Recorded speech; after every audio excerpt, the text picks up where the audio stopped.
I want to thank everybody for stopping by today on the In Real Time podcast. I've got a very special guest with me today. His name is Bailey DuBose, and he is one of my best friends in the world and is a current full-time fireman at our local fire department. Again, I want to thank everybody for stopping by today, and be sure to check us out on YouTube and follow us on TikTok and Instagram. Let's get right into it.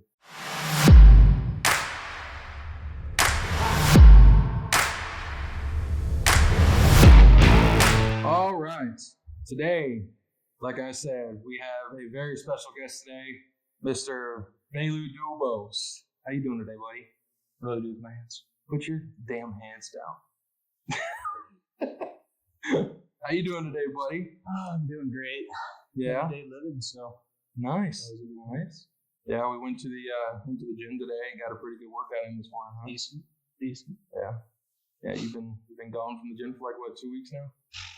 Let me start. Gym comes to me, baby. Yeah. Can I definitely. drink this? What? Can I drink this? No, you cannot. Well, I requested boss water, so. Alrighty. So tell me a little bit about yourself, buddy. Well, you already told everybody my name. Yep. I'm born and raised in Magnolia. At least that's what I say. I was born in Houston. Yeah. I'm not really sure. My mom told me a lot, but my memory's horrible, so Yeah. I forget often.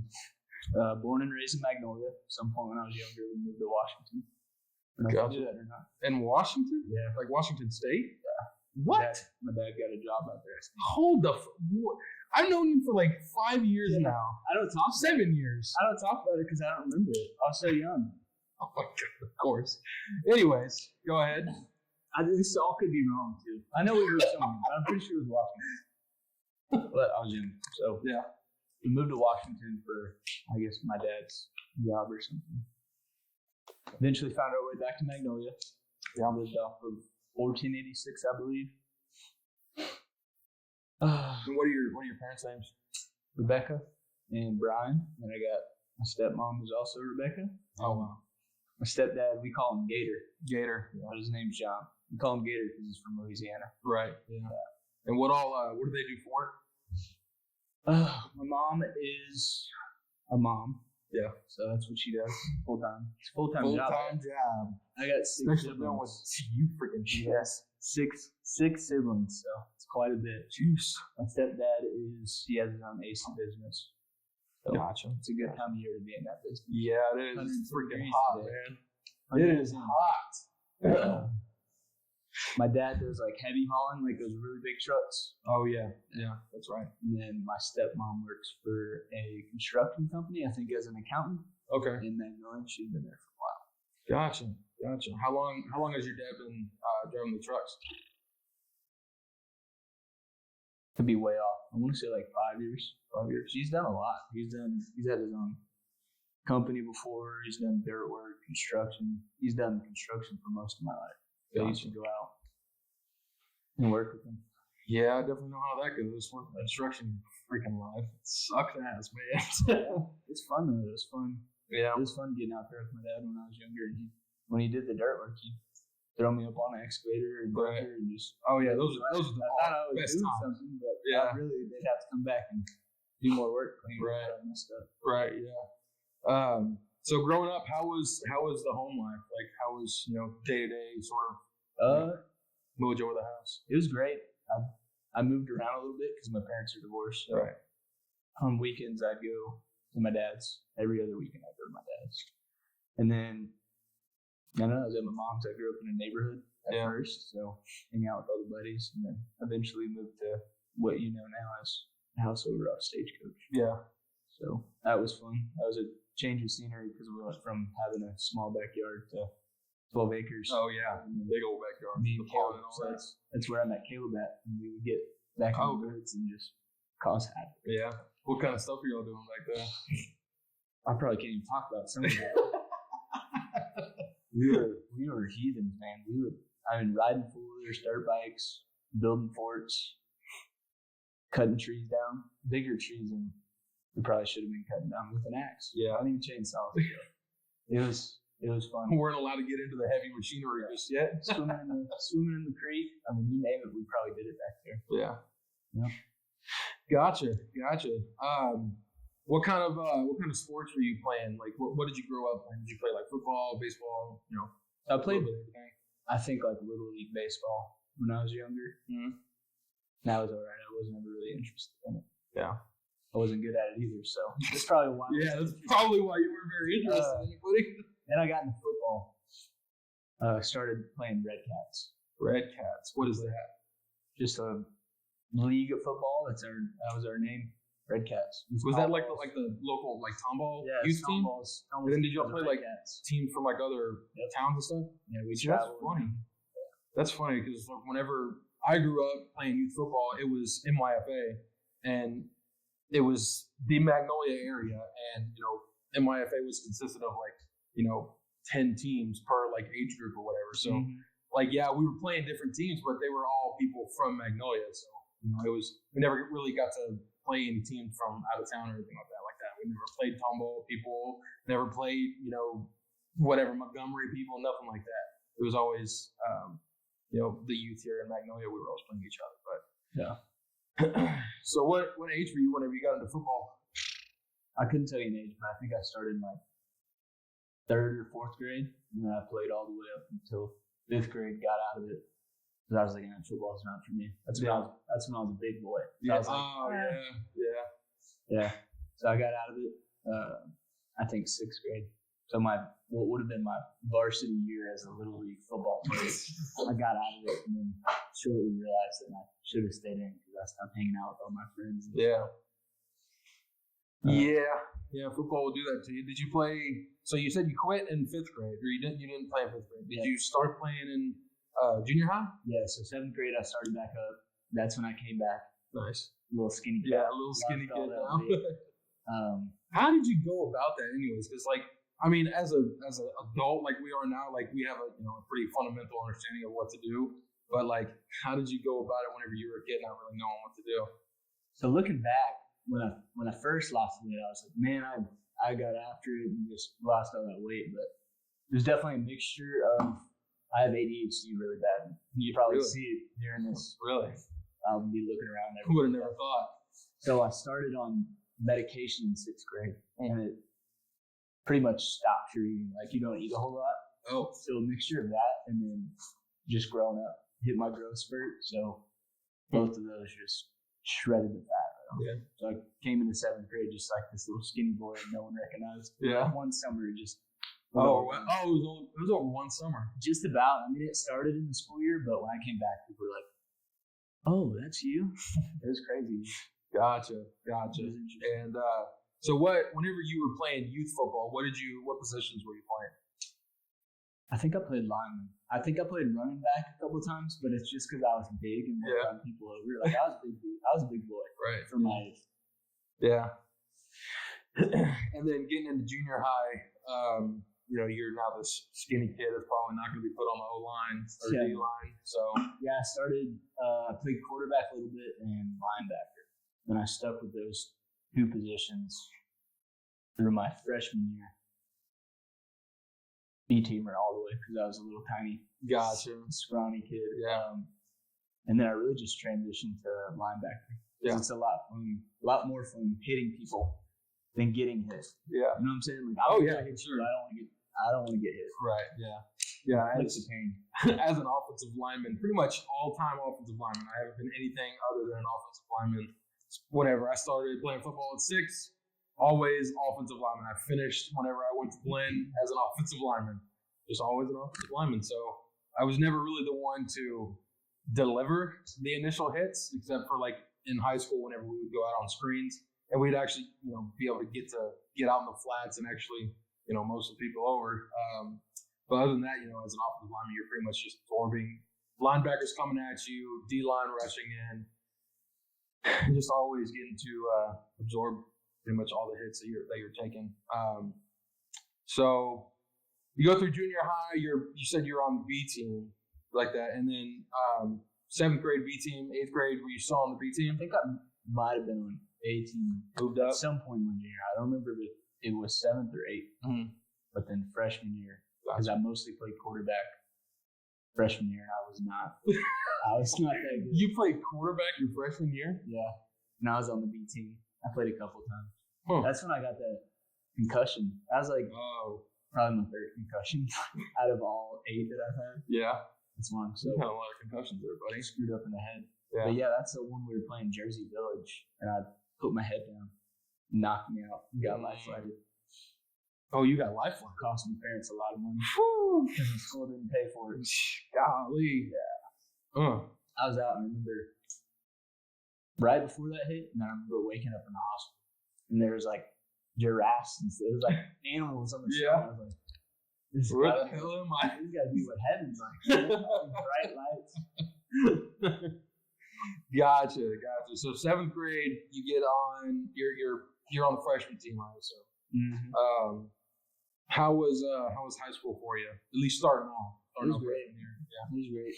Yeah, popular. I stayed with my buddies the whole time. And Gotcha. grew up. I mean, we got hazed a little bit as a freshman. Yeah. You know what happens in the locker room. It's like probably stuff that would never happen today. Like I remember one of the seniors coming in with a taser and was going around tasing people. Oh my God, that's assault. No, yeah. It was bad, but it was like you weren't gonna tell because that was that wasn't cool. Yeah. They'd come in like butt naked with just a sock. So was it like the varsity players coming into the freshman locker room and messing with y'all, or? Oh yeah. See, it was different with us because they wouldn't come because we had the varsity locker room was obviously closed off and everything, and there was 2 doors, and then there was the JV locker room pretty much, and the freshmen are pretty much on the far right side. That's where all the freshmen are. And we were not allowed to go into the locker room, the varsity locker room, without being invited in. And you eventually caught on to what being invited into the locker room means something not so fun's about to happen to you. Yep. Even though whenever you're a freshman, you're like all you want to do is go into that varsity locker room. You're just like, oh my God, all these cool guys that are playing varsity that are actually playing real games. I want to go in there. I want to hang out with them, all this stuff. So they invite you in there, and then they don't do very nice things to you. Yeah, you get a pretty good taste of what it's like there to get hazed a little bit. Mm-hmm. Shoved in lockers. There's a couple kids that got shoved in lockers. There was one time. This is actually junior high. One of the 8th graders pissed in someone's locker. They ever had a bottom locker. I don't remember who it was, but yeah. Wow. Just some kid that really didn't play much and. Yeah, pissing was awful. I don't think you could get away with half the stuff that used to happen back then. Yeah. It really started, I think it transitioned when we got older, they were more cutthroat about it. Yeah. I mean, we still, honestly, I didn't really feel any kind of, stoppage or any sort of let up on the hazing whenever I was in high school. I mean, mainly because some of the coaches would be a part of it. Yeah. So it was they would tell us sometimes to take it easy on the hazing, don't mess too bad, all this other. But then they would also participate in it. So we're like, what? Yeah. So we're not actually doing this. I think we definitely did it, but it wasn't to the extreme that our upper class. Right. Yeah. They were wild. Yeah. So you're in high school, freshman and sophomore year. Are you on JV? Do you move up sophomore year, or where you at?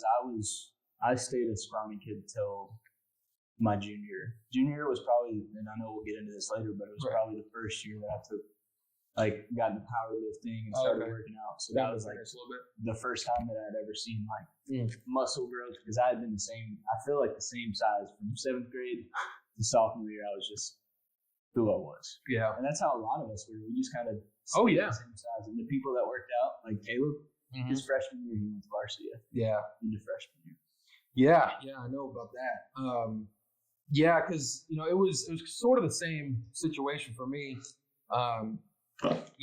Except that happened in sophomore year.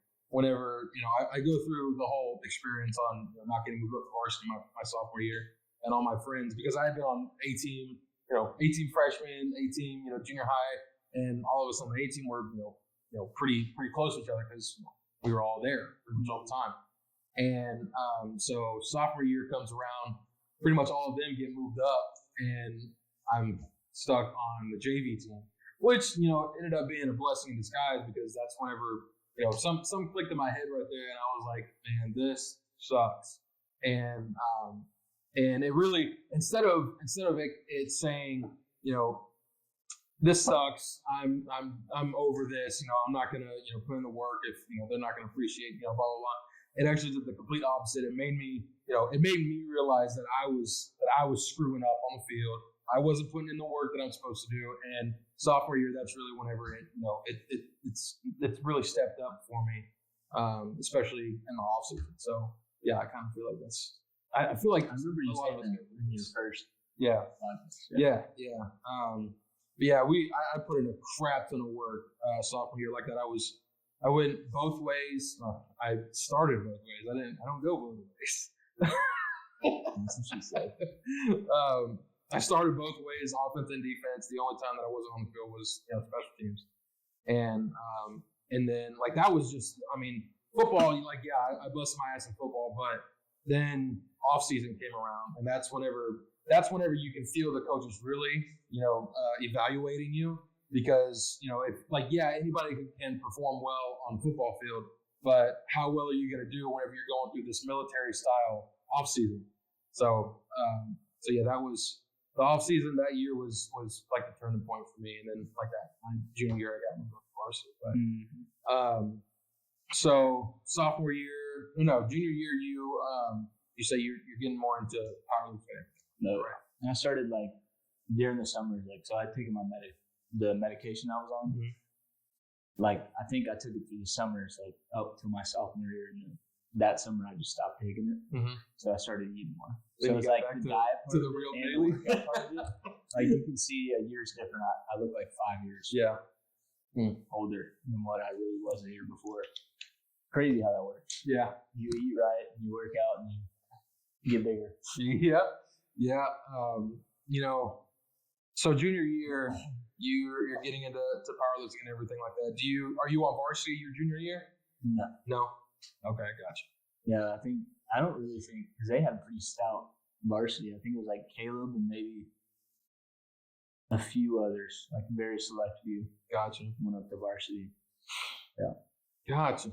Yeah, we always had at our school we had a lot of seniors that started on varsity, and like that, all the seniors always go up to varsity their senior year. And so there's usually a bunch of positions available the next year. That's whenever they'll evaluate whether the seniors that are currently in that class are going to fill those spots, or if they're going to have to move some people up from lower classmen. Mm-hmm. And I was one of those lucky people that got moved up. But yeah, so senior year you get on varsity and everything. How does varsity from you? It was great. It was great up until I tore my patella tendon. That's right. Yeah. And then I was out. Yeah. Who were you? How did that happen? Oh man. I'm not gonna lie to you, I don't remember. It was either in football practice or it was in a game. It was just thanks to one of those concussions. Yeah. Dude, I had so many concussions playing football and 4 other accidents. Right. That didn't wear a helmet. Gotcha. So you didn't hear that, Mom. So in high school, what are your plans? Once you get out, what did you want to do with your life whenever you're out?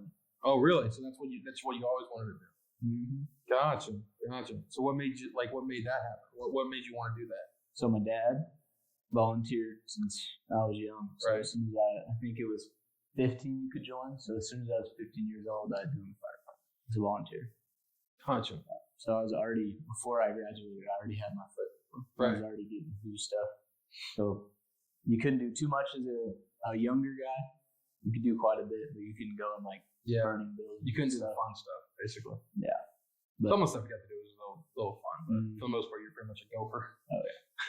Gotcha. It was a good time. And, hanging up. I mean, most of them were older guys. I didn't have a lot of younger guys that were 15. No one joins when they're 15. Right. So it was I was hanging out with a bunch of old guys, but it was fun. We always had fun. We always had a good time joking around. I mean, Oh, yeah. Yeah. So that piqued my interest even more. So, just because my dad had done it, it seemed like a fun, avenue to go down. Yeah. Obviously you had to, work other jobs in between there. What other kind of jobs did you work? So I think my first job was Chick-fil-A. I'm gonna work Chick-fil-A during the summertime. With that Jesus chicken. Yeah. Nice. I worked for my stepdad one year. I was a tool Gator. I worked for Gator. Oh, worked for Gator. Doing AC. I had actually got in trouble because I smoked some weed. My mom found out. It was the first time I had ever done it. Wow. I got caught. So she's like, yeah, you're not staying home. You're going to go work with him. So I worked with him all summer. Hated it. It was hot. I was always getting tools. But it was a good time. Then I worked at Discount. I worked at Discount Tire for Discount Tire. with JoJo. So that's where me and JoJo, because I had known JoJo for most of my life. Until at Discount Tire, I'd been working there. And he was like, yeah, I'm leaving. My dad needs help. I was like, what does he do? Well, he has a septic business. I was like, you need more help? He's like, yep. So I applied and got the job. And my dad, Joey, that's my boss, now at that septic company I work out. Shout out Big Papa Joe's. Shout out Big Papa Joe's. My dad and Joey worked together back in the day, and I'd known their family like my whole entire life. So I got a job with him, started doing that, and ventured off into the fire department. Yeah. As long as it took me. Trust me, I'm right there with you. I'm still going through the same stuff. But so when so kind of talk me through how you started getting into the career side of the fire department. So I started out with EMT school. I was told that's the hardest thing to do. So don't waste your time on the fire department if you can't get your EMT. Yeah. So I started off my EMT class, and I set off a few goals. I was going to meet the hottest girl in class, and I was going to get my EMT. And I accomplished one of those. Yeah. The first time around, at least. Yeah. So I met my now wife, Rachel. Yeah. She had come down she's from California. Her dad had moved to Texas. So she was like, let me go down there, visit him, knock my EMT out of the way. So she was in that class. Long story short, we ended up getting together. Never thought I would marry this girl. I had no intentions of marrying anybody. Oh, trust me, I know. Yeah. So we ended up getting together, and I failed my EMT. Or I ended up passing the class. Yeah. And then my EMT and my fire academy overlapped. So then I just started in the fire academy. Never took my national registry. For people that don't know, that's like the state test to get certified. Yeah. So I hadn't taken that, and then I took it probably like 6 months later, failed. Took it 2 months later, failed. And then I took it again, failed. And I was like, I don't think this is for me. Yeah. So I took the advice of taking EMT first, but I didn't pass it. So I'd already had my fire academy done, and I just failed what would be my third chance at EMT. And I it had been a year since I had taken the class. So. Right. So yeah, at this point you're kind of discouraged. I'm very discouraged. And I stopped for a while, and I thought about other avenues I could go, whether I'd I worked at Big Papa Joe's the whole time. Still working there, right? Yeah, still working there. They worked with me during my schedule and stuff, and let me off when I needed. And I actually went through this fire academy with JoJo, right? And EMT class with JoJo. So I took some time off, and eventually I said, you know what, I'll give it one more shot. And it just so happened to be during COVID, right? So yeah. We went for maybe a month, and then they transitioned to online class. Yeah, that's right. I remember you kind of talking me through how frustrated you were. Because people just talked. They didn't teach enough. So then again, I found myself in that same bubble. Like, I don't know if I'll get this. Yeah. And really, the only thing that kept me going is the people that were like, oh, you need to get your EMT. Right. You need to get your EMT. Yeah. People at the fire department.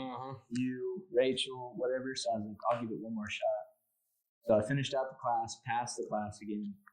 And then That was your second time, right? That was my second time at the class. At the class. The national registry was my fourth time. Right. So I took off.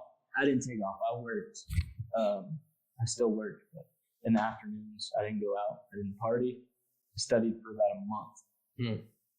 Made 1,000 flashcards, and I was like, this is it. If I don't pass it this time, I'm done. Yeah, I remember you were pretty inaccessible during. I was like, there's no way. I'm not good at taking tests. I'm not good at studying. Yeah. It turns out if you want something bad enough, you'll get it. Oh yeah, you'll get it. But that's for sure. I ended up passing it, and then shortly after, I got a job where I work now. Yeah. And I've been there since. Nice. Yeah, it's crazy because When you get to that point of you think you're just gonna fail and fail and fail, and then in reality, when you see all these successful people that make it, they have failed so many times, and it's like you just got to try it. Like if you really want it, if you don't really want it, don't waste your time. Right. Yeah. If you want it, you got to keep trying. Had I failed on the first time and been like, oh, I'm gonna give up. The second time or the third time, I didn't know the fourth time was gonna be. I didn't know I was gonna pass. But. Yeah, I think that's a. I'm a firm believer in you're a product of the people that you surround yourself with, and so that to that aspect, when as somebody who's taken the test, been discouraged so many times, you've done the class several times.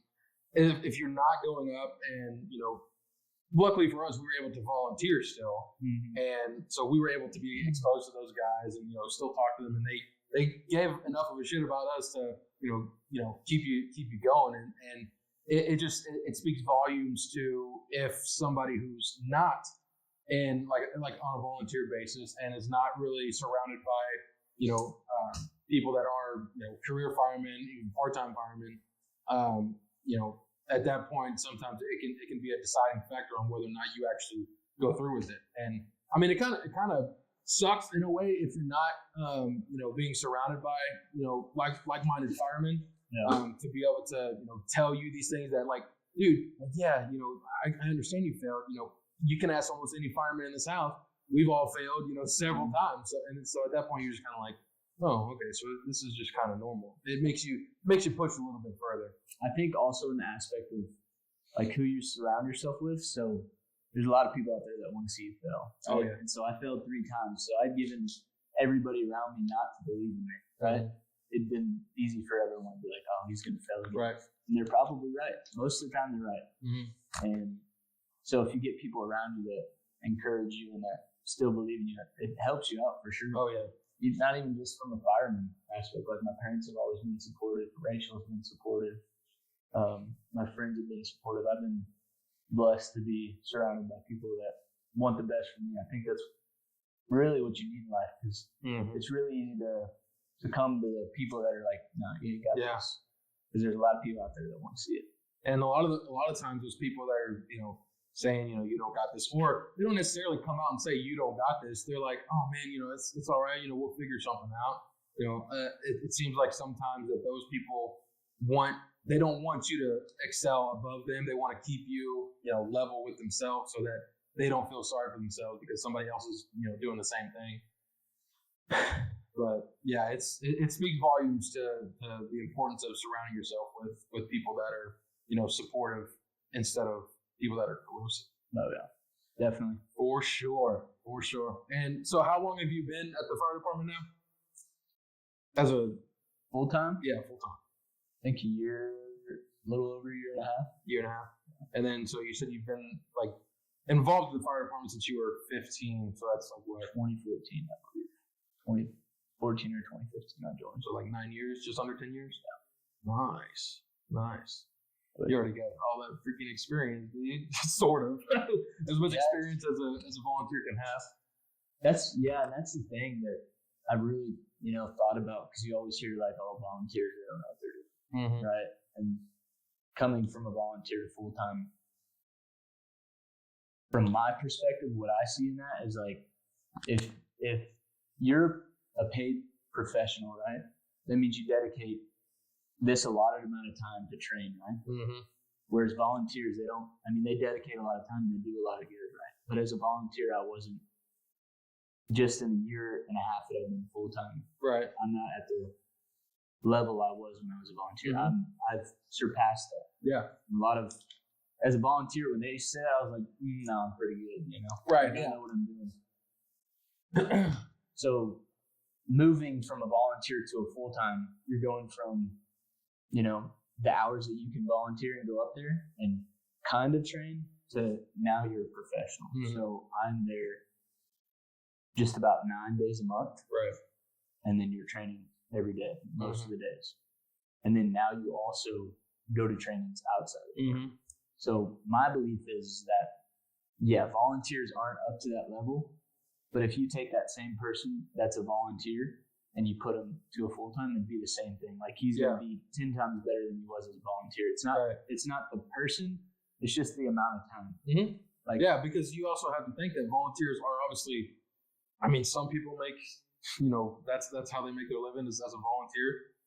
I don't know how, you can't really, I mean, volunteers get paid a stipend, which is awesome, but some departments don't pay anything. It's true volunteer, but for the most part, volunteers, have a full-time job. Like they have something else that they're doing. Yeah. And so most of their, like the attention that full-timers are putting towards firefighting, the volunteers are putting towards their other job. So yeah, like it definitely, it correlates to what you're talking about there. And by no means am I saying that I'm better than all the volunteers. Right. What I'm saying is that, like, you're a volunteer, right? Mm-hmm. You will be better than you when you become full-time. Yeah. Like, you will not be the same person. Mm-hmm. So, like, there's probably volunteers out there that are better firemen than me. I'm not going to say I'm the best. Yeah. You definitely better yourself because you put a lot more time and you have a lot more passion for it because you're there 24 hours a day and you don't pick your schedule. Like, that's your full-time job and you got to be a professional at it. Yeah. Gotcha. So walk me through a sort of a day in the life as a full-time fireman. It's hard to do. Yeah. Never know. Let's start like whenever you first got hired on as full-time. How was your Proby year? It was good. So I was at the station that I had volunteered at my entire life, starting off. But you start off, you have like a phase program. So you have 4 phases. So every 3 months, you have a phase test. So you got certain stuff you got to study, trucks you got to go through, and then training every day. And then after that, you pretty much just study, not relaxing. You're cleaning, you're doing all the dishes. Yeah. And I'm not going to say I had the toughest probationary period. Mine was pretty lax, and I feel like some of it might have been because I'd been there and I know the people I was working with. Yeah. But I think at times you can feel like, these guys are just using me and I'm just their bitch pretty much. Yeah. And it's like, you definitely learn, you're kind of earning your keep. Oh yeah. It's a rite of passage. You're getting taught traits and breaking the bad traits. Like cleaning dishes, making sure, you have structure because you want to be structured. Right. And if I don't know my job, how can I teach you your job? Right. So it was good. Seemed like forever. A year is a long time. Now that it's coming past, I'm like, oh, that was pretty quick. Yeah. It went and came pretty quick. Yeah. But yeah, I did good through all that. And then I just transferred to a new station with one of my other buddies that I grew up with as a volunteer. He's an officer now. So we're at a smaller station. What seems like a busier station because we have less trucks, but it's a fun time. I mean, you show up in the morning, you check your trucks off, and then after that, you don't know what's going to happen. Yeah. You can train that day. You can do nothing that day. You can run all day long. But you can not turn a wheel the entire day. Yeah. Yeah. That's why the fire department is so fun because it's never the same thing twice. Yeah. It's not the same thing. Almost every single day is, you're experiencing something completely different than the day before. Oh yeah. Yeah, and you can't ever be prepared for what you're getting into. Yeah. Like you can train and train and train. If you're not training, you're setting yourself up for failure. But you got to have an open mind. Right. You're not going to do the same thing twice. And what you trained on will give you the basics, but you might have to do something more to accomplish a task or figure something out. That's why it's interesting. And you can't ever train enough. Like, oh yeah, I learn stuff every day. Especially going like outside of the department. So when you stay inside the department, like you train at the department you work at, and it's the only place you train.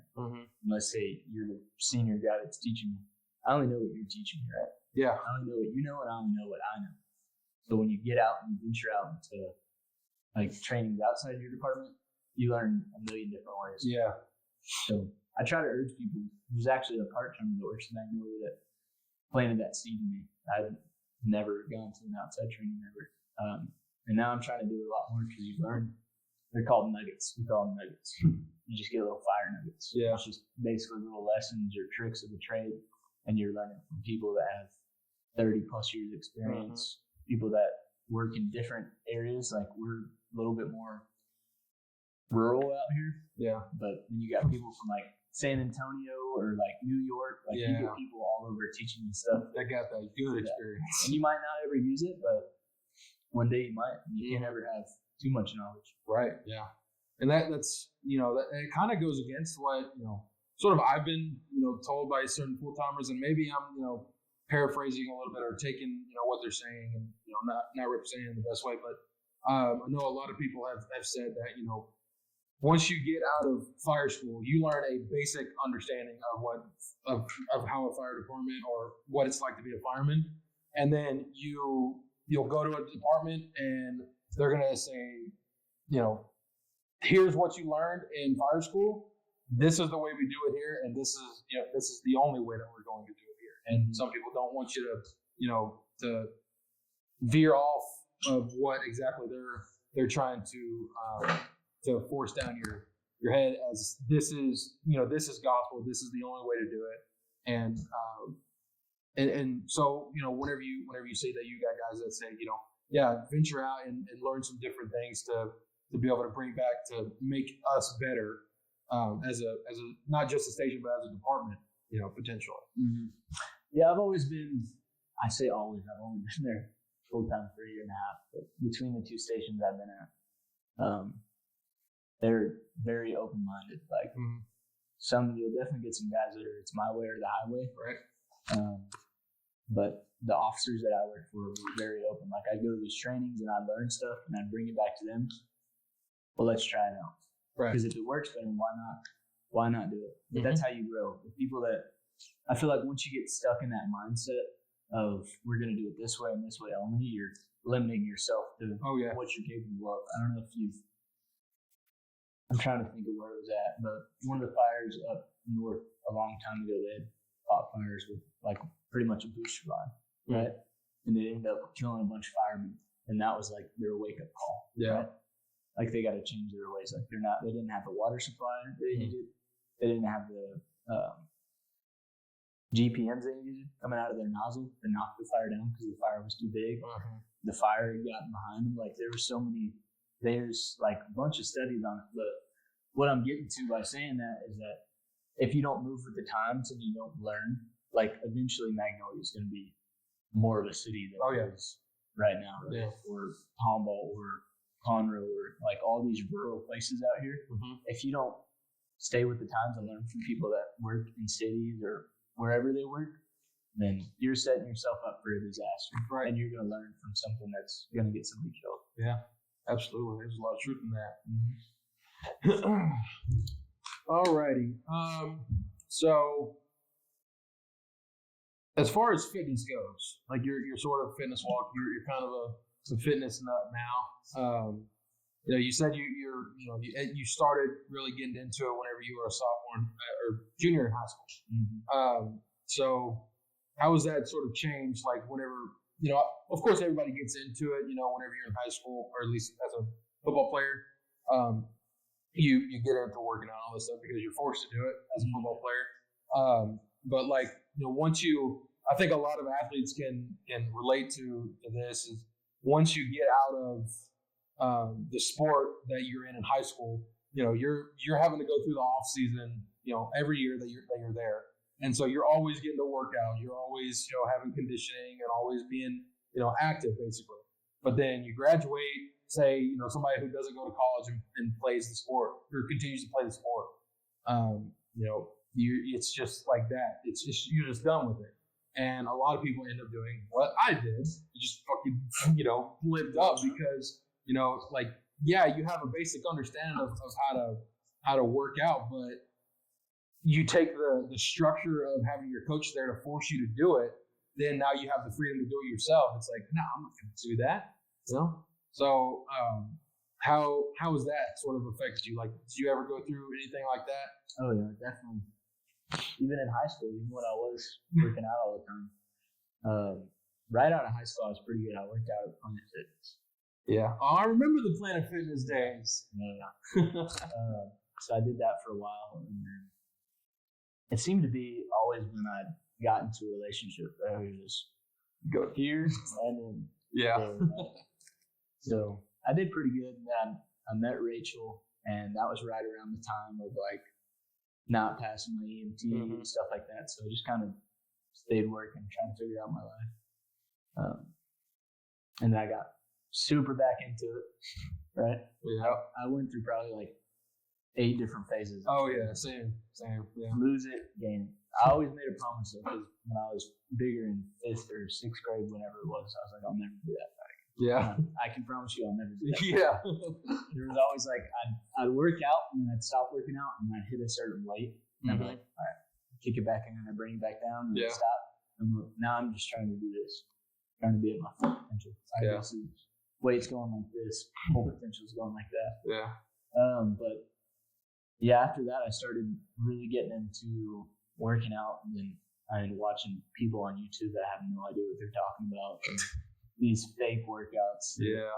I mean, there's so many workouts that work, but what I've learned is that you have to find something that Works for you. Yeah, if you're doing like a vegan diet, which I've never done a vegan diet, but I don't really eat vegan that much, so that diet I'd be on it for 2 weeks and I wouldn't be able to do it. So eventually over the years of failing, it goes back to that failing part. So I failed, and I think I finally found my niche. Sort of. I'm still kind of up and down here and there, like the 2 weeks off I took. Oh yeah. That was the worst. I feel like I'm whining again. But yeah, I figured out what works for me. Like I enjoy fasting. Like in the morning I'll do fasting, and for the most part I eat healthy. I've learned that the extreme diets, like chicken and rice, I'm not doing bodybuilding or nothing like that. I'll do it every once in a while just to drop weight quick, but it's not something you can sustain for a long time. Yeah. And it's not to say that, it doesn't work, because clearly people have done it and it absolutely has worked. But like you were saying earlier, you have to find something that works for you. And because if like somebody can tell you what to do until they're blue in the face whenever it comes to diet or working out, but if you're doing somebody else's workouts and it's not like, and you're hating yourself doing it, it's not gonna last. And even if it does get you where you want to be, when you get back off of it, you're just gonna fall off the wagon. Yep. So I found like a happy medium. Yeah. Of eating healthy. I work out. I try to work out 6 days a week to maintain that. But I've been off for just about 2 weeks. Yeah. I think a big factor into living a healthy life and being involved in fitness and working out, staying active and everything. I think a lot of people don't realize how much discipline takes, how much discipline it takes to be able to sustain all of that. Oh yeah. Because like that, I believe everybody gets to a point whenever they see themselves or they're super fat or they're super skinny and they're like, I don't feel healthy. I don't like the way I look. I don't like the way I feel. I got to make something. I got to change something. And they start going like the New Year's resolution thing. They'll start going to the gym, like they might do it for 3, maybe 4 weeks, but then they'll fall right off because they're motivated based off of how they're feeling at the moment. They're not, and they haven't built that discipline that it takes to be able to keep it going. Like, yeah, part of it is realizing that you're unhealthy and you have to make a change. But another thing you have to incorporate into it is, even if you, like on the days, I guess the best way to put it is on the days that you feel like least going to the gym, those are the most important days to go to the gym. Yeah. You know what I mean? I would say 90% of the time I don't work out. Yeah. 90%. But I do it and I always feel better afterwards. Mm-hmm. There's some days that I let it get the best of me, but I've learned that if you just give 100% of what you got, and the 100% isn't going to be the same every day. Mm-hmm. Your 100% varies. Like my 100% today might not be as good as it is tomorrow, but if I give everything I got that day, that's all you can do. Right. And you can't be your best every day.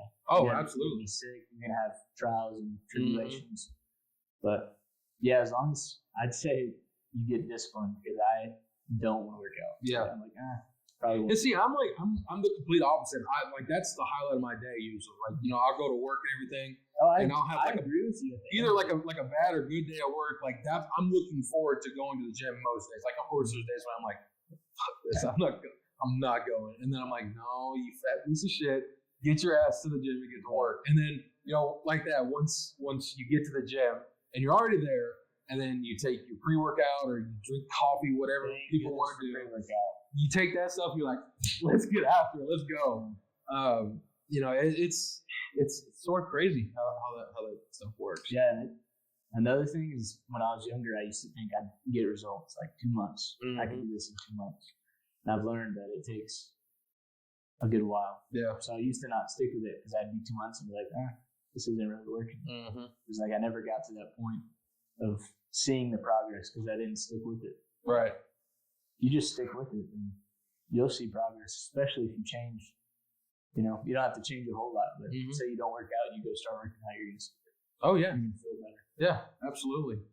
I think the biggest thing that has sort of changed, because like that, I went through sort of the same things that you went through. I would have highs and lows in my finishing because I've always been a big dude, and then I got out of high school and then I became a fat dude.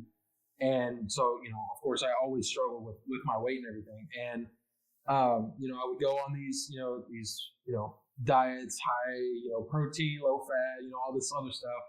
And, there was one time whenever I did it for, a solid 3 months. And this was during the Planet Fitness days. It was like a solid 3 months. And then Thanksgiving came around. And after that, I was done. Holidays come around. Holidays are the worst. I'm done. Holidays are the worst. But I think, so last year, of course, I did 75 hard. And I think, whenever I had the discipline in high school to, consistently work out, to prioritize working out, because I was motivated based on not being, where my friends were in varsity. And so that kind of flipped the switch for me. Whenever I got out of high school, I sort of lost that discipline, that sort of discipline aspect. And the whole purpose of 75 hard is to if you didn't have that discipline before, it's supposed to teach you it now.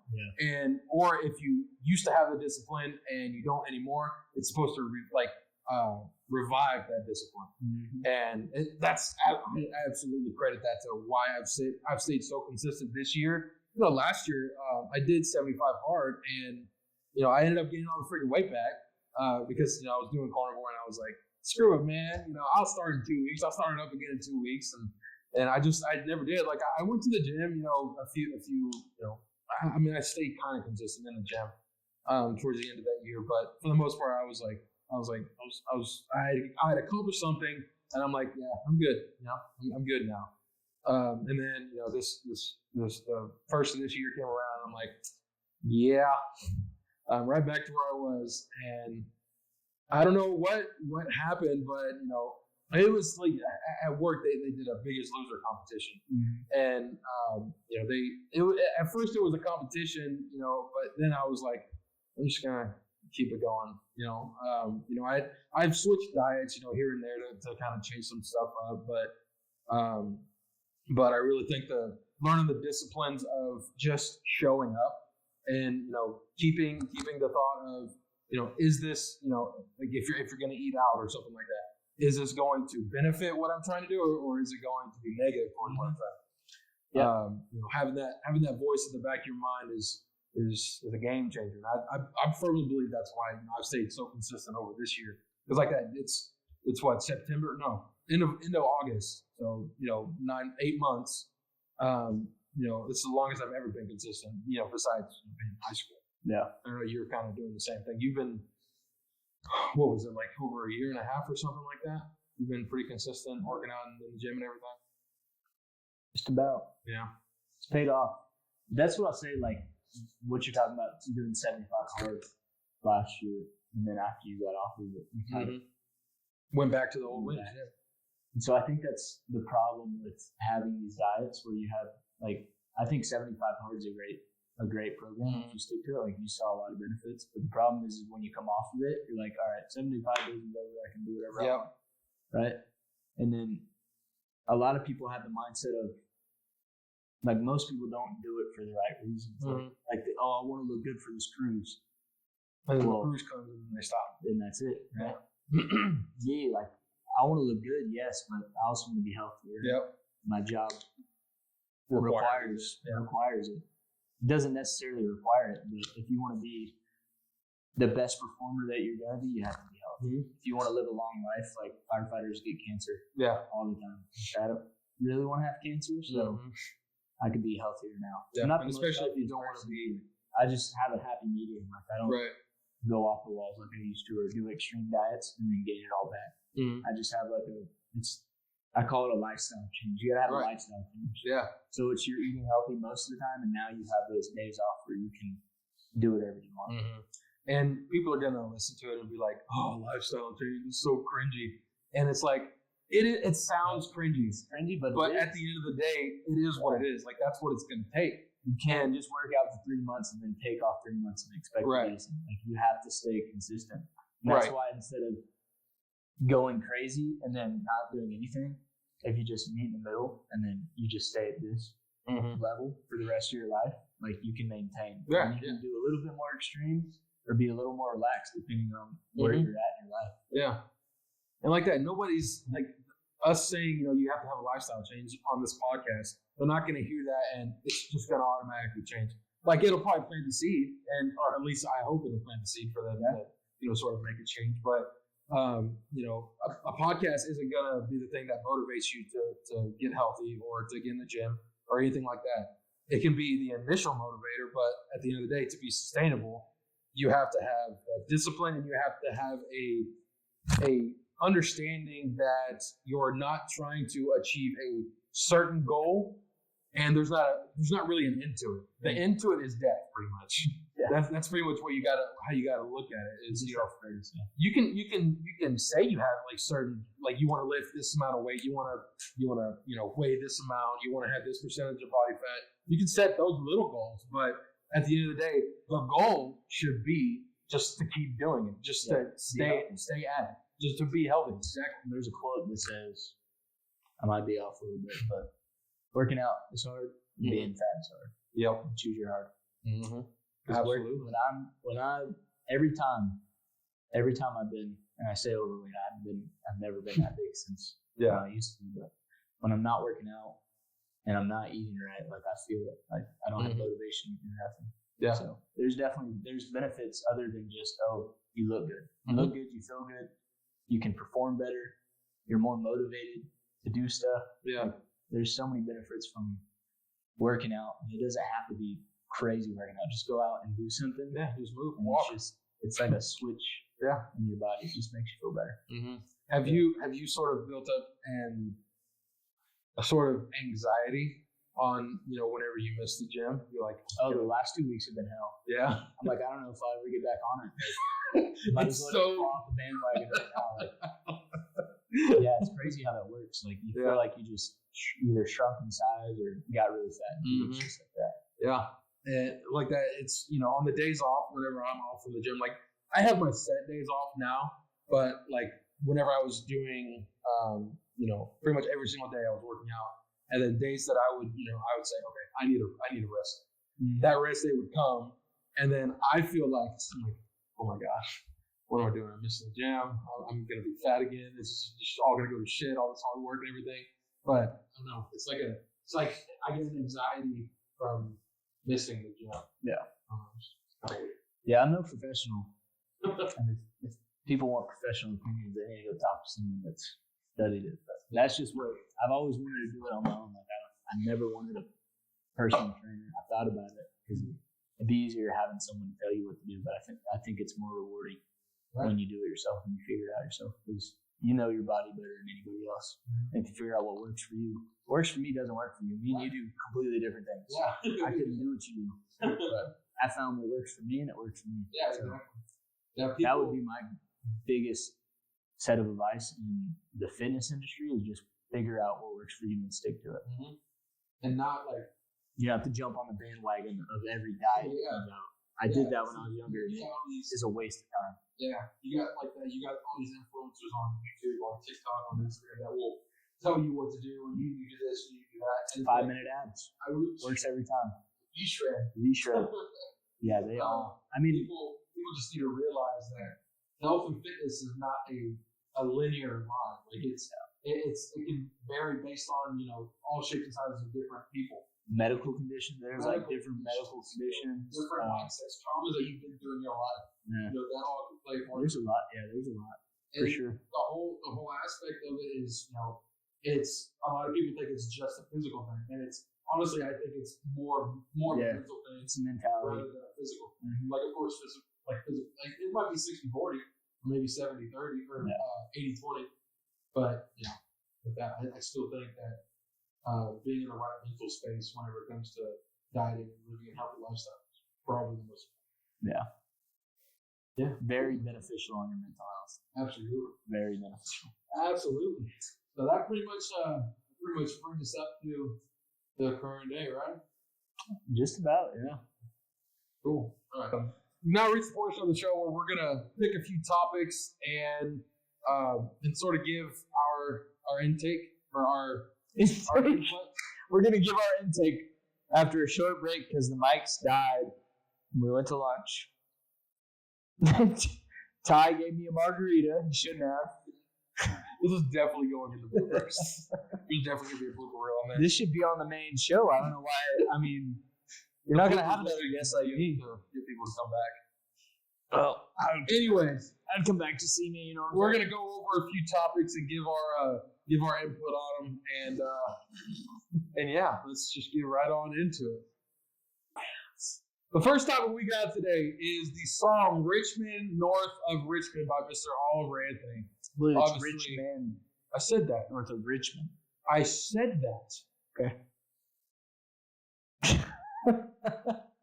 Anyways, the song has been making the rounds, and it's been on the pretty high up, if I'm not mistaken, #1 for multiple weeks now. Multiple weeks. And it's making a lot of people feel a different type of way. It's not exactly like a super well-made song, but the lyrics that are in it are pretty meaningful. There you go. There you have it, folks. So here is a clip of Oliver Anthony's "Richmond North of Richmond." Well, I've been selling my soul, working all day, overtime hours for bullshit pay, so I can sit out here and waste my life away, drag back home and drown my troubles away. It's a damn shame what the world's gotten to for people like me, people like you. Wish I could just wake up and it not be true, but it is. Oh, it is living in the new world. All right. Bailey, what you got for me on this song? What's that song mean to you? Why do you think it's making the rounds as much as it is? It's a good song. That's why. It's the only reason the song can make the rounds. You can relate to them. Yeah. That's it. That's all I got. That's all you got for it? It's a political song that's got facts, and people agree with it, so they keep playing it. And the dude's got a good voice. What kind of facts? I mean, if I sing that song right now, I mean, I got a pretty good voice, but people probably don't listen to it that much. I don't. No. It'd be like a beach swell screaming for help. So I got a headline for you on this topic from CNN. CNN Entertainment. Oh God, you said CNN? CNN. Yeah. All right, let's hear it. Says Oliver Anthony says he hates seeing his song "Richmond North of Richmond" be weaponized, and what this article is referring to is Oliver Anthony made a YouTube or some kind of video saying how the people who were up on the debate stage, because whenever the debates were going on, that was literally the first thing that was talked about was this song, and he was just pointing out how ironic the fact that they made that a topic on the debate stage, because of the fact that that song is literally talking about them. It's literally like casting shade on those people. Wait, he said that, or CNN said that? He said that. He's saying that. This is just an article that covers the videos. Yeah, I watched the video yesterday. If y'all want, y'all can go check out the video for yourself. But yeah, he pretty much goes into saying that it's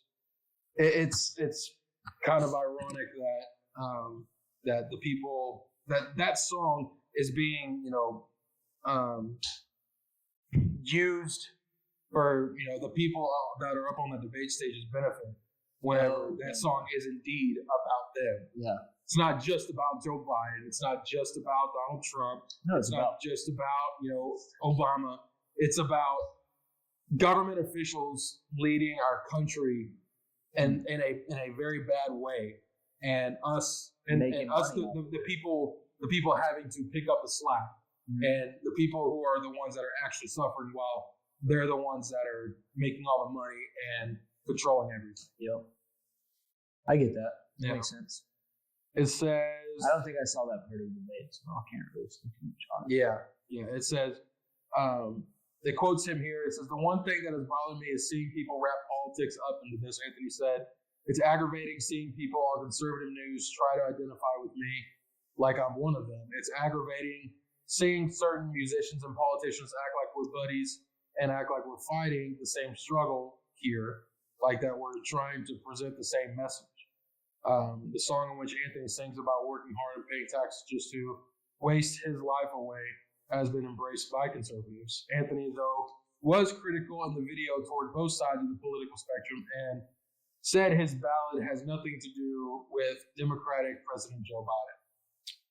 And I mean, honestly, I 100% agree with him. It just so happens that a lot of the things that he's talking about in the song, a lot of conservatives can relate to what he's talking about, versus, I mean, it's just because the people on the left they can't really relate to it because they're literally the obese people getting welfare to pay for their fudge round. Like that's literally them, because they're the ones that believe in socialism and the government has to pay my way and everything. I shouldn't have to work this hard for the money I am entitled to. But like that's the things he's saying in the song are very anti-establishment, anti-government, really. And a lot of people, I think, are missing that point. Like a lot of these rhino Republicans, like freaking Mike Pence and Chris Christie, they'll sing the praises all day for the song, but they don't realize that song is 100% about them. Like it's directed at them. So yeah, they're all crooks. Oh yeah. It's all just. You know what's crazy about him though? What I saw the other day is that he's turning down like big. I don't know if this is factual. I haven't fact checked it, but that he's turning down big money offers. Yeah, like big contracts and stuff like that. I've heard that too. And I don't know if this is true. I think this one's could be further from the truth than the other one, but they were talking about him singing the national anthem. Oh, really? $100,000, and he's like, "Nah, I sing that song for free," which I feel like could be true, but also like, I'd have to look it up. I mean, you also have to question motive and everything like that, but it seems like he's a pretty genuine guy, and like if he actually does it for free, like that would be, I mean, granted at the same time it would give him a lot of publicity, but the image that he's portrayed of himself to everybody through this song and through just his videos and through the videos that he's shown reciting Bible verses and everything like that, it seems like he's a pretty down to earth guy. It seems like he's pretty focused on doing the right thing and doing what's right. So I don't think he's really take advantage of that. Yeah. But yeah, that's that. That's that. You heard it. Thank y'all for coming out today. All right. So the next topic we got Mr. Donald Trump. Donald Trump was arrested in Fulton County Jail. He was in the jail when he got arrested? He was he was put in jail. He surrendered himself to the jail. You said he got arrested in jail, which means that he was in jail. Misspoke. How do you get arrested when you're in jail? I misspoke. I'm just saying I'm asking what the people want to know. Okay? I understand. I know what you meant, but they probably don't know what you meant. He says you're dumb. I didn't say it. Anyways, so yeah, Trump surrendered on racketeering and other charges and had his mugshot taken before he was released on a $200,000 bond. Here is a picture of the very infamous Donald Trump mugshot. Where are you pointing? I don't see a picture of this. On an article from NBCnews.com, it says, former President Donald Trump turned himself in Thursday night at the county jail to be booked on felony charges in connection with efforts to overturn the 2020 presidential election results in Georgia. Trump arrived at the jail shortly after 7:30 p.m. in a presidential motorcade and was booked, fingerprinted, and photographed for a mugshot within minutes. According to records, Trump was quickly released. According to the records, he was in and out of jail in about 20 minutes. And he had to say, this is what he said. He said, what has taken place here is a travesty of justice, Trump told reporters on the tarmac moments before he boarded his plane to leave Atlanta. We did nothing wrong at all, and we have every single right to challenge an election we think is dishonest.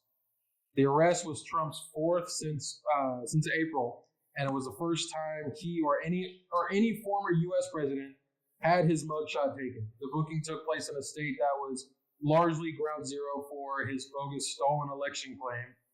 This is NBC News, by the way, so that's why they threw that shit in there. Despite enormous pushback against him from the Republican governor and top election officials in the state he had won in 2016, Trump's continued insistence that the election results could not be trusted helped cost Republicans control of the U.S. Senate in a runoff election on January 5th, 2021. So what do you think about this? Let me tell you something, first off, for everybody that listens to this, and you, even though you've heard it a million times. I don't really follow politics too much. Mm-hmm. Here's what I do know. I saw his mugshot. Yeah. And I heard the man wanted to look like devious in Yeah. it. I respect that. Yeah. Like that, the mugshot is like, it's pretty iconic. Like it was instantly, like it got like, he actually posted on Twitter for the first time in 2 years since he got banned back in 2021.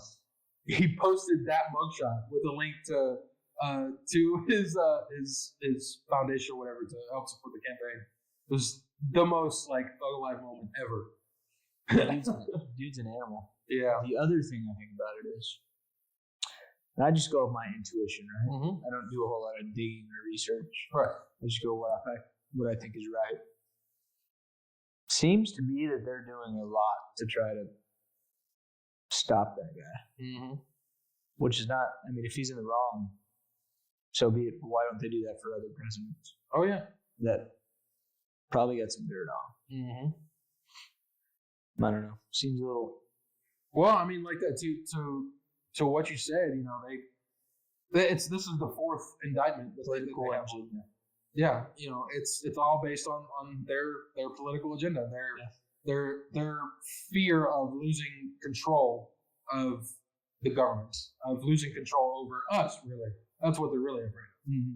And I mean, take Trump for what he is. You know, he's an asshole. He's a dick. I don't agree with everything he says, but the man follows through on what he's talked about. He does do that.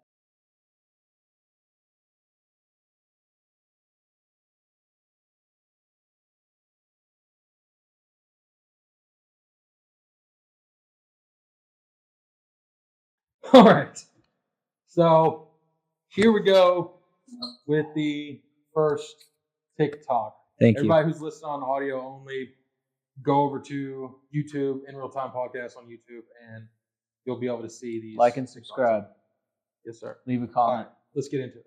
And this is like maybe a controversial take, but I don't think that the majority of fat people, until you learn about body liberation and body positivity, no one would choose to continue to be fat in a world where they absolutely hate fat people. People think that I'm glorifying obesity by spreading the word and like telling everybody about this information.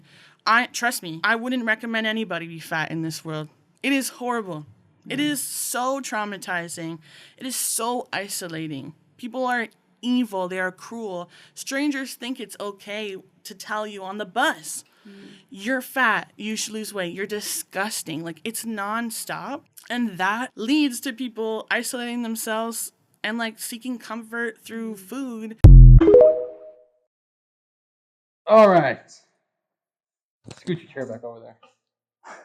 What kind of show are you running, Todd? Just horseshit. All right. What you got? Never, ever have I ever told a stranger, you're fat and you're disgusting. I'm just going to start off with that. On a bus, no less. Yeah. And I, as a fat person, have never been told by a stranger that I'm fat. Yeah, only that by I your need friends. that I should hate myself. Yeah. Only by my close friends. Yeah. Which is fine. It hurts, but it's okay. Wow. What do you think about the whole body positivity thing? I think it's lying to yourself. That's what I think it is. Yeah. I think it's a trap. I think it just gives you a way out. I mean, if you're truly comfortable being fat, then more power to you. But if you're not, and you're faking it, then get off your ass and do something about it. Honestly, I don't understand how anybody could be comfortable being fat. Some people seem like they're good with it. And if that's how you are, then power to you. But I think it's a dangerous message to spread, that, because it's unhealthy. Mm-hmm. It's not a healthy lifestyle, right? Yeah. And I think it leads to more issues, not just physically, but mentally. Exactly. And I think one of the biggest things that I have against the whole body positivity thing is I've seen guys and chicks post like their transformations on TikTok, like them working out and them going from being severely obese and then just a complete unit. And I scroll on the comments, and there's people in there that say, "Oh, you were beautiful just as you were before. Oh, you shouldn't have done this. You were fine the way you were. Blah blah blah blah blah." And I'm like, that is so like it's so demoralizing, especially to somebody who put in that much work to be able to get to where they are, just to say, "Oh, you were perfect the way you were." Like, I mean, granted, you shouldn't really care a whole lot about what other people think, what other people think about you. At the end of the day, you're responsible for your health. If you don't feel healthy, do something about it. But whenever you see something like that, and you're wanting to share this message with the world that you don't have to succumb to your obesity or your fatness or whatever, and you can make a change and you can be healthy, and then somebody says, "Oh, it's okay to not be healthy." It's just it's so demoralizing. Like I can't imagine how people would feel if they lost all that weight and then just get told, "Oh, you were beautiful the way you were." Like, what? I don't understand that. Yeah, but I think there's also I feel like that's not as bad, because if you're on the internet, you're gonna catch a lot more hate. Right. Like that's pretty positive hate. Like, "Oh, no, you look good before, you didn't have to do that." Yeah. But if you keep podcasting, people are gonna shit on you. Oh yeah, for sure. People probably shit on me for coming on here, but I don't care. Yeah. I have little time to spend on people that like to talk shit. Doesn't benefit me, so I really don't give a shit. That's true. But it's just one thing you gotta get. If you're gonna post your shit online, you're putting yourself out there to be hated. That's fair. That's fair. Yeah. Like, you should know that. And if you let it get to you, maybe you shouldn't post online. Yeah, that's true. Right? Don't share your personal life with anybody. Mm-hmm. You won't get any hate, right? Yeah, that's People true. will hate from the outside. You'll just never hear about it. Yeah. So that's my that's a good take point. on it.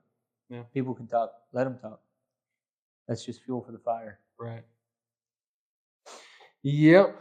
All right. Well, let's get into the next. That one wasn't very funny. I was a little let down. I was like, all right. Well, I mean, they're not all going to be funny. They're just, Being plus size is a choice. 3, 2, 1,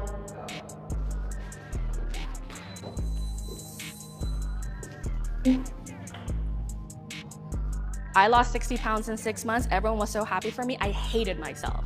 I hated the way I looked. I hated why I did, why I exercised, and things like that. And so I made the conscious decision of, my parents are not gonna be supportive, or maybe they won't like it. My community, the Korean community, is gonna be really disappointed that there's a fat Korean walking around the world.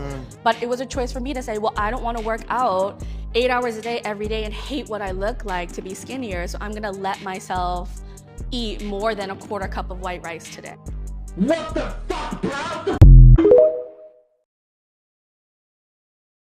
Immediately. So wait, are they agreeing with it, or They're they just- disagreeing with the fact that being plus size is a choice. Interesting. Now, there are people who have thyroid conditions, have some sort of medical conditions. Sometimes those happen because of diet at an early age. Granted, what you ate at an early age may not be your choice. I can understand that. But obesity in general is an absolute choice. You have the capability to not eat the way that you're eating. And you make that choice for yourself to eat the way you are and to live a sedentary lifestyle. It's fair. I think society makes you think that it's not a choice, though. I agree. Yeah. Because like previously when I said, I'd work out for 2 or 3 months and I wouldn't lose any weight or I wouldn't see any,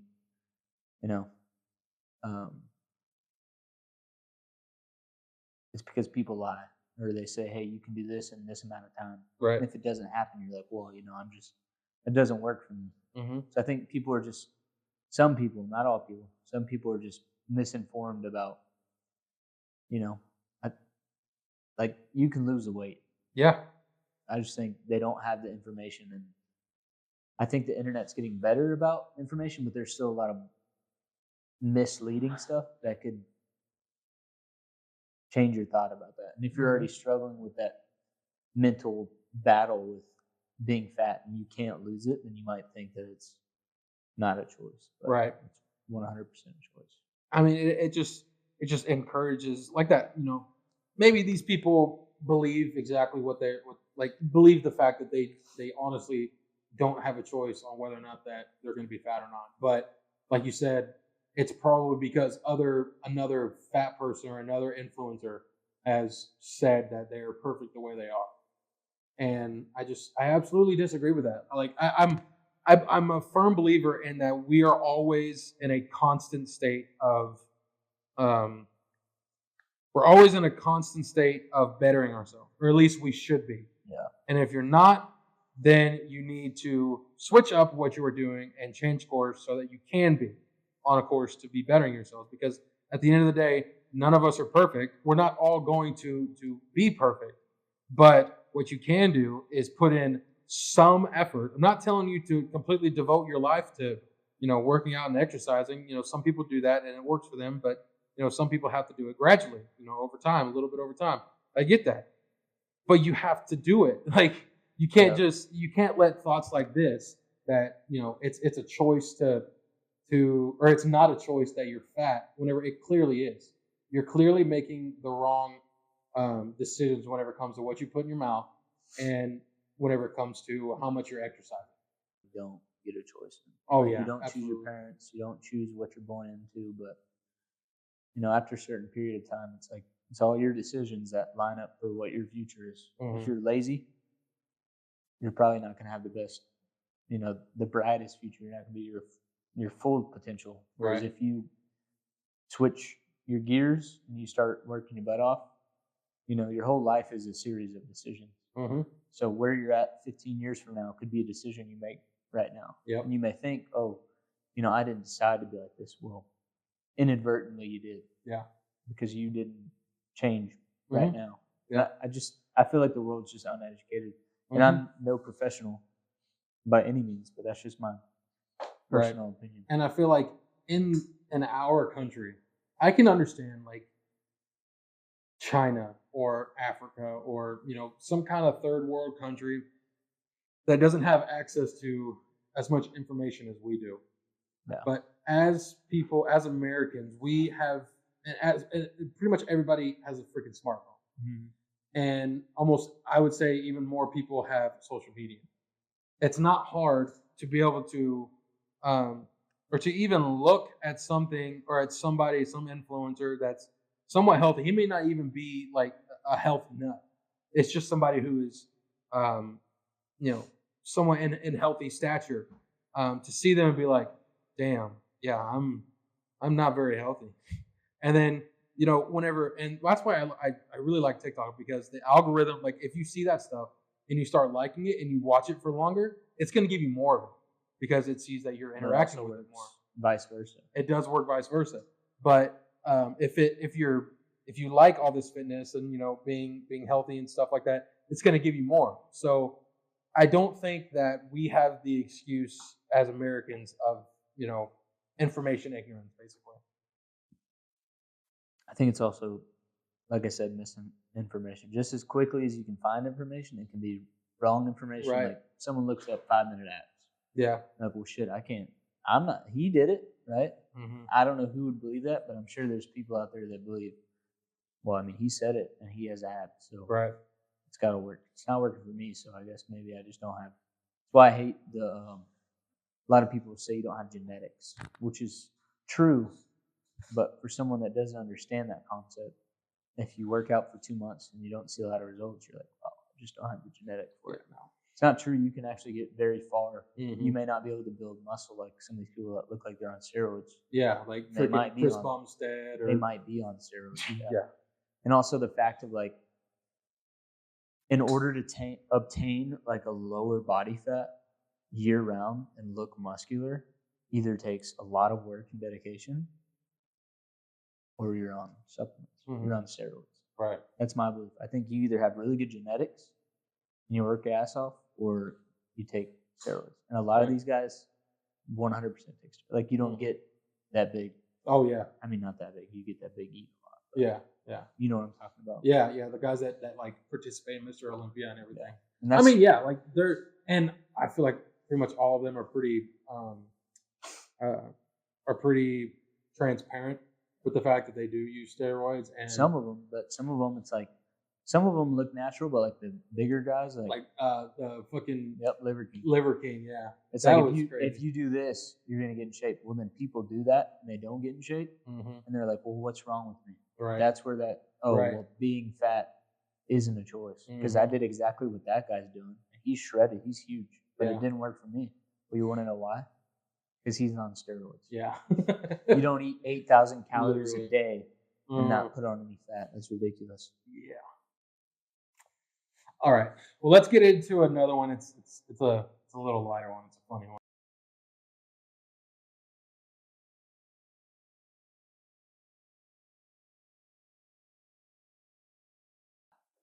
All right. Let's watch this last one. Do you know who the person on the left is? So I've seen videos of her before, but I don't know who she is now. Apparently, she's a trans woman, trans man, Okay. something like that. But she made she's gotten a lot of notoriety for posting videos on Instagram and TikTok saying that she can steal people's I've seen steal okay, people's I've men seen and those. everything like that. And she was also on the Whatever podcast, which some people have made The memes. Whatever podcast? Yeah, it's called That's Whatever. a podcast? Yeah. Oh, I thought you just didn't know the name. No, it's called the Whatever podcast. Interesting. That they basically bring girls on and discuss dating issues, and it makes the girls seem like they're brain dead, but I don't know. It's a little weird of a podcast. But anyways, let's get into the video. Okay, guys, it's a certified bad bitch, Al Weezy and Pigeon Vision. It's a collab nobody asked for, but what you guys needed. Let's fucking go, baby! Let's go! Let's rip it!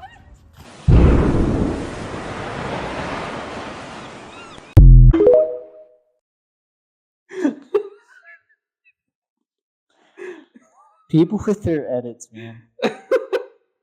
That's another thing that goes back to posting stuff on social media. Like if you don't want stuff like that, don't post it. Right. Don't post it. Yep. But yeah, to end it on a lighter note, it was a pretty funny one. But yeah, well, Yeah, I that's didn't- all we got for you guys. What? I didn't know that about her That she was trans? and whatever she likes to be called, I guess. Yeah, I think it's her. I think she likes to be called her, but it's actually a dude. Okay. Yeah. More you know. Yep. Well, Interesting. anyways, that's all we got for you guys today. Appreciate y'all stopping by. Appreciate y'all watching. Again, don't forget to like and subscribe on YouTube and Go check us out on Spotify for audio only also. And make sure to follow us on Instagram and TikTok. Yeah, follow us on Instagram and TikTok. Bailey, I appreciate you coming today, buddy. I'm sure we'll have you here in the future as well. Thanks, guys. Oh.